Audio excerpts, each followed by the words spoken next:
These are the hardworking people that keep things running. You are all tough as nails. 6 men and women, the best of the best in their chosen trade.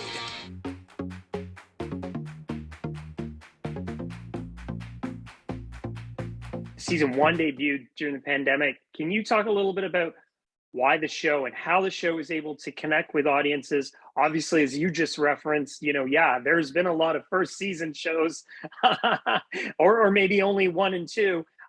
But talk about its success and its ability to resonate with so many different TV viewers. Well, after years and years of frustration and watching other shows that I didn't think were worthy of getting on the air over our show, again, that's bias, and I didn't know, you don't know for sure. It's not a science.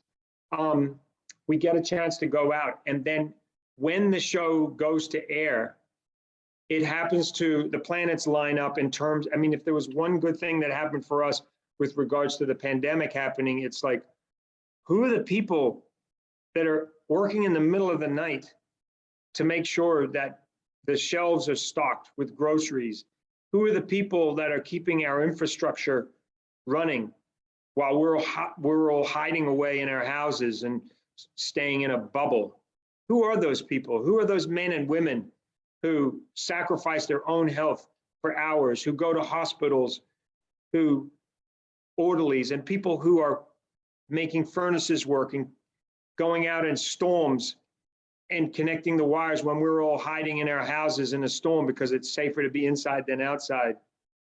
And so if anything good came out of the pandemic for Tough as Nails, it was the fact that maybe for the first time in a long time, maybe since going back to Rosie the Riveter and when a nation came together to fight in a world war, that we looked out at those essential workers and said, we value you, we get you, we understand you, and we appreciate you. So Canadians can apply. Tell me, Phil, what are you looking for? What's an ideal contestant for Tough as Nails? Well, an ideal Canadian contestant for me is a Canadian who's got a bit of an edge, bit of a chip on their shoulder about competing against an American, somebody who has something to prove, somebody who's competitive, somebody who's confident in their abilities, a person with that perfect combination of strength, endurance, agility, mental toughness, and then life skills.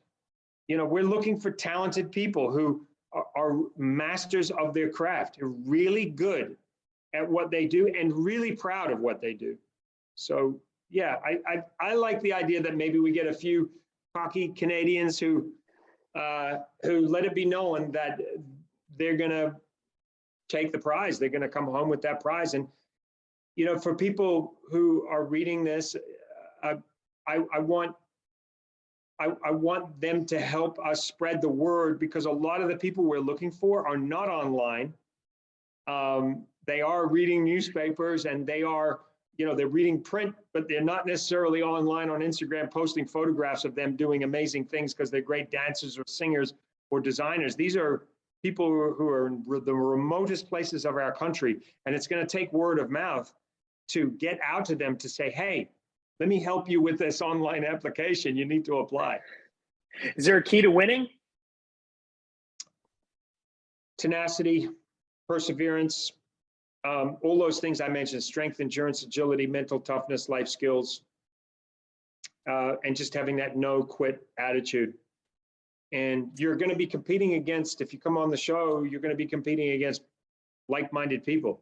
It's very competitive. It's life-changing. And I promise you, you only have to look at people who have been on the show to appreciate just how much they value being on the show. Our show is about lifting people up and celebrating the best in who they are. We're not a show about tearing people down and making people look bad. We want them to look good because we feel they deserve to be celebrated. Okay, before I let you go, Phil, I did want to get your thoughts on Amazing Race, season 33. Yes. Kim and Penn were the winners. Did you peg them? Did you think that they would be the ones, to win it all? I felt like they were going to make the final 3. There's a lot of luck involved in in Amazing Race, on top of people's skill and smarts, and a good, well, when we're not shooting during a pandemic, a good cab ride can be the difference between winning and losing. But yeah, I felt like they were going to do well. They get on really well. They're very smart, and they're just incredibly passionate and full of energy, and they had all the attributes to be winners. Absolutely. They'll be competing in real-world challenges. Going to be picking up 3,000 pounds of sand. I know giving up. Time to go to work!